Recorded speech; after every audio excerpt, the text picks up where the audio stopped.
So we are now just 1 week away from Kamala Harris's big speech at the Democratic National Convention, where her campaign is expected to get another polling bump. But right now, I want to take some time to talk about where she's at currently, because multiple polls indicate that she is continuing to surge. And on top of that, she's defying everyone's expectations in key metrics. So let me show you what I mean. So a poll conducted by the New York Times and Siena College finds that Harris is now leading Trump in 3 key battleground states: Michigan, Pennsylvania, and Wisconsin. Now, her lead is within the margin of error, so keep that in mind, but contrast her numbers with Biden's numbers from May, and you can see he was losing in all 3 of those states. Now, again, he was losing within the margin of error as well, but the trend here is really positive for Harris, obviously. Now, if you look at new polling released by Cook, you can see that she's drastically improved in swing states over Biden since May. So let's focus on the left side, where they include third-party candidates, which I think gives you a more accurate picture of the race. So as you can see, Harris is now leading in Arizona by 4 points. Trump was ahead of Biden by 4 points in May. She's now tied in Georgia, whereas Trump was ahead by 4 in May. Now, when it comes to Michigan, she's up by 2. In Nevada, Trump's up by 5, but he was up by 8, so we've seen some improvement there. Now, in North Carolina, Harris is up by 2, whereas Biden was down by 8 in May. Now, this is a red state, so this is pretty big. In Pennsylvania, a must-win state, Harris is now up by 5, and Biden was down by 3 in May. Now, in Wisconsin, she's up by 5. Biden was tied with Trump in May. So, needless to say, she has made significant improvement since May. Now, the effect of third parties is also really interesting. So, in most states, Harris does better when you include third parties, which indicates that RFK Jr. is pulling a significant number of voters away from Trump. And the only 2 states where Trump actually does better when you factor in third-party candidates are Nevada and Michigan, which makes sense since Michigan is where the uncommitted movement originated. So Harris still has some work to do there in terms of making the uncommitteds committed, and that requires a very clear message on Gaza. So I hope that she improves there. Now, when it comes to Nevada, she's also running behind according to this poll, but I actually do think that she can pull off a win there, since Biden did narrowly win that state back in 2020. But putting aside those caveats, this poll represents a substantial swing in Harris's favor since May. Like, this is shocking. She's only been a candidate for a couple of weeks now, less than a month, and she's made that much improvement. That is huge. You cannot overstate how well she is currently doing. Now, there's another number that's improved for her approval rating. But the good news doesn't stop there, because when it comes to voter trust in the economy, Republicans have always had an advantage here. But Harris, for the first time that I can remember, has taken the lead on that front as well. And I say this because a Financial Times poll finds that a plurality of voters now trust Harris more on the economy than Donald Trump. I'll say it again. Voters now trust a Democrat more than a Republican on the economy.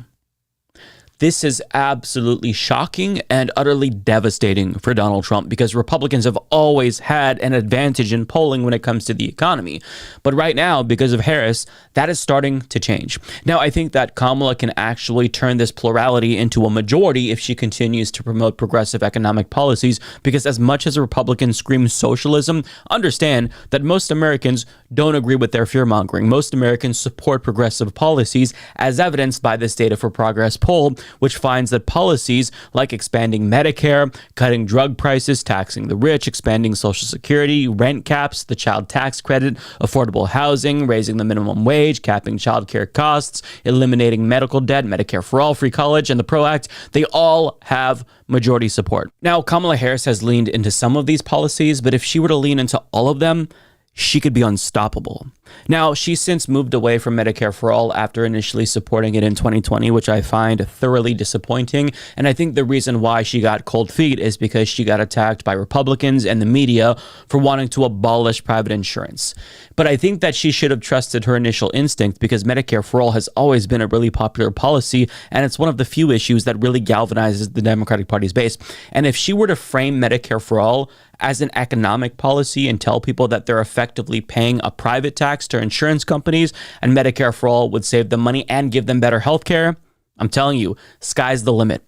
This is a change election, and I think that she knows this is a change election, so she shouldn't be afraid to embrace really bold policies like Medicare for all. But with that being said, she's ahead of Trump on the economy, which is undeniably impressive. So whatever she's doing, we need to see more of that because it's working. Now, here's where things take a shocking turn, and even I'm shocked by this.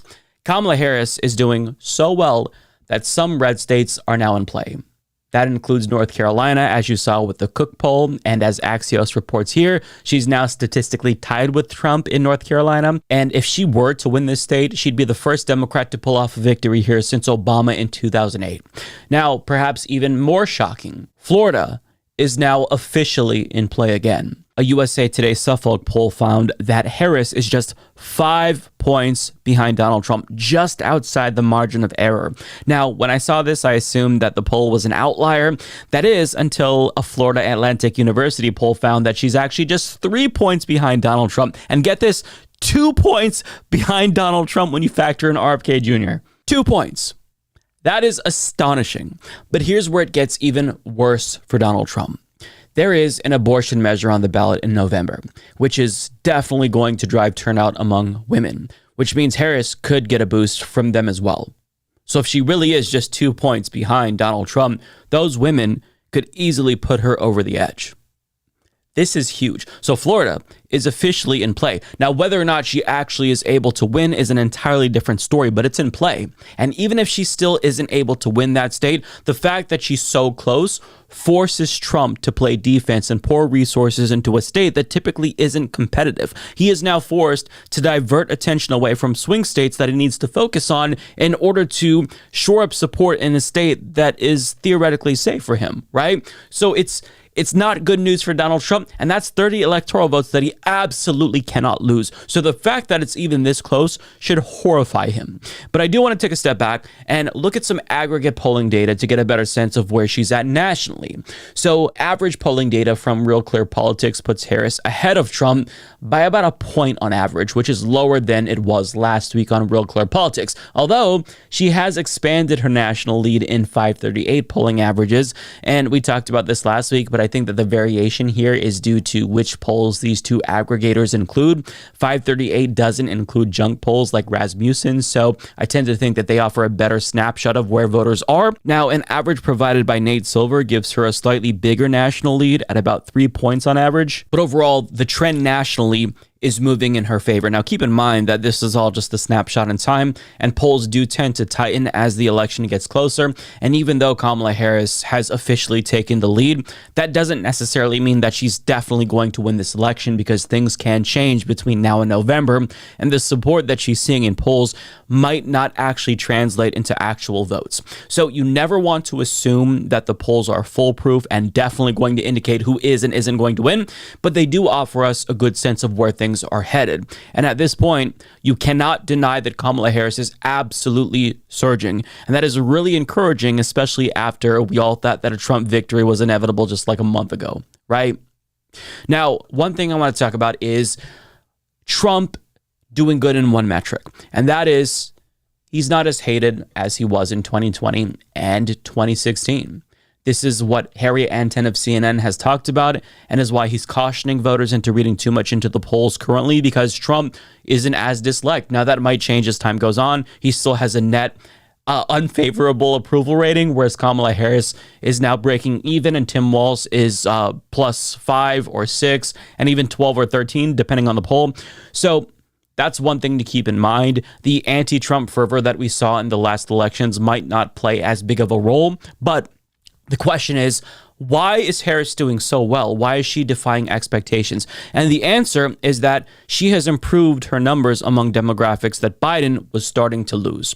That includes Black and Latino voters, that includes young voters, but also, surprisingly, it includes non-college educated white voters who tend to skew Republican. Now, CNN's Harry Anton gives us some insight into this phenomenon. Trump still leads. But look at that margin. It has shrunk significantly. It was 25 points back in May. It is now 14 points now here in August, nearly been sliced by half. Those numbers that Harris is putting up amongst that group right now are actually slightly better than Joe Biden did 4 years ago amongst those voters in those key states. Those are the types of numbers that Kamala Harris needs to put up in order to win. And of course, Joe Biden was like, I don't want to drop out of the race because I'm not sure that Kamala Harris can break in with this group, but it turns out she absolutely can. Which is fascinating because originally when they started, right, it was an immediate map expansion. They started looking at Georgia, North Carolina even, not giving up, but it seemed like sort of accepting that conventional wisdom. Correct. And now it's fascinating that may not be the case. So also the economy. When we look at that, we just were talking about that. That's an issue Trump has been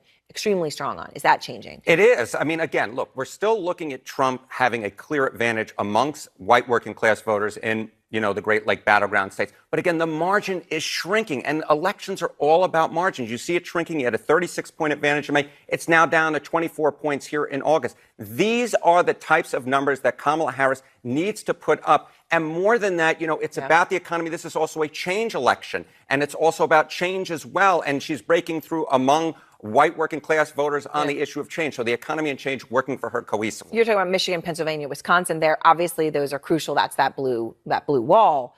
But when you look more broadly, does this tip the scale as you look at other crucial must-win states? Absolutely. Absolutely. Non-college whites are a key group across the board. They are a plurality of voters in the electorate when you compare them with college-educated whites or if you compare them with African Americans and Hispanics, and especially in Michigan, Pennsylvania, Wisconsin. Look at that. They're the majority of voters. The fact that Harris is closing in on Trump with them is the big reason why she has those advantages she has now in those New York Times Siena College Absolutely polls. Fascinating, and not what probably anybody expected, certainly from what Joe Biden was saying. But a welcome thing for Democrats, definitely. So Harris is expanding the Democratic Party's coalition in ways that Biden simply could not. And her appeal is way more broad than anyone expected it to be. So much so that she's now cutting into Trump's base.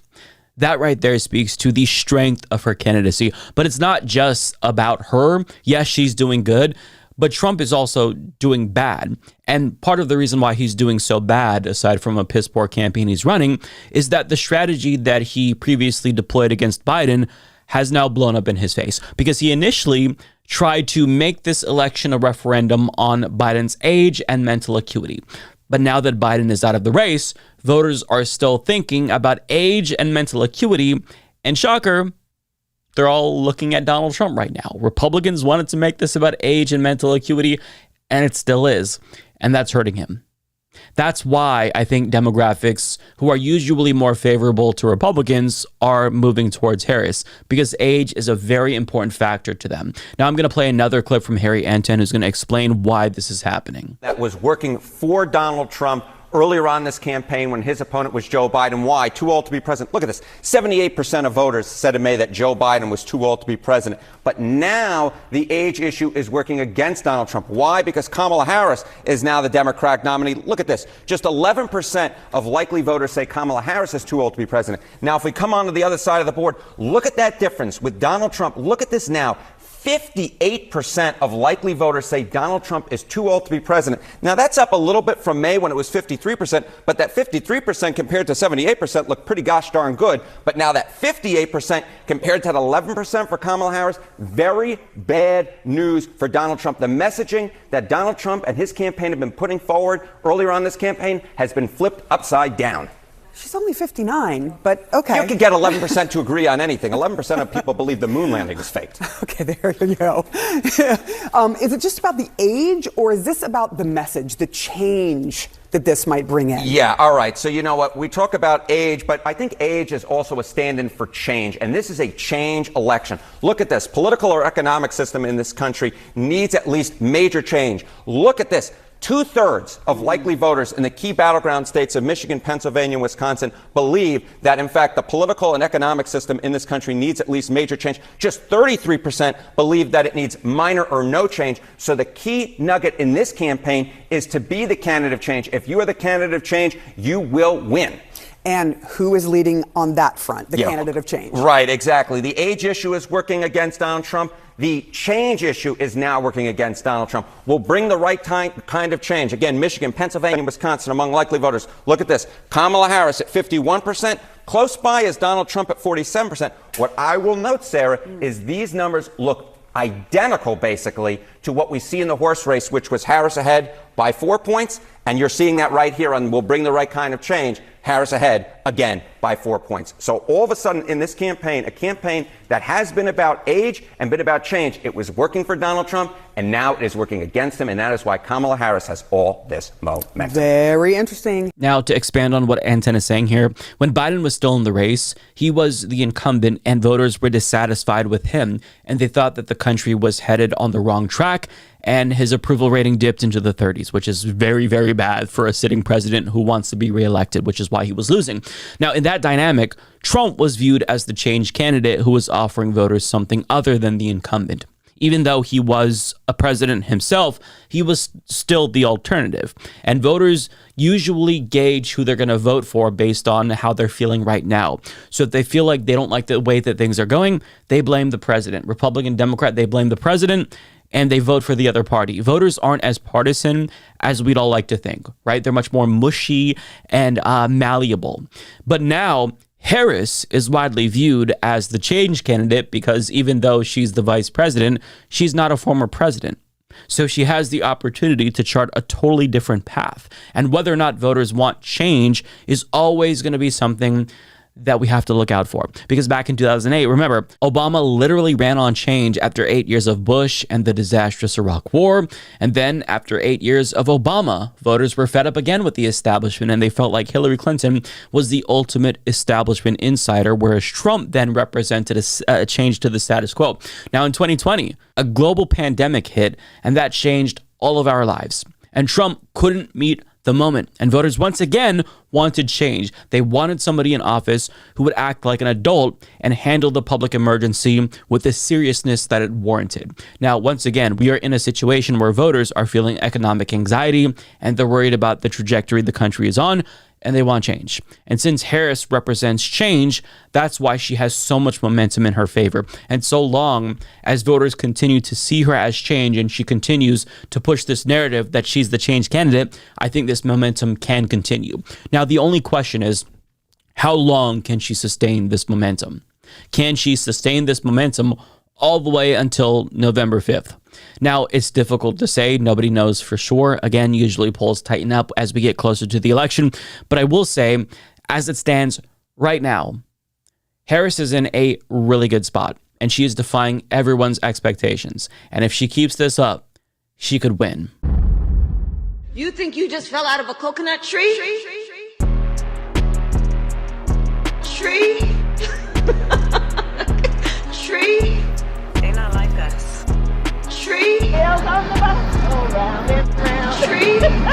You think you just fell out of a coconut tree?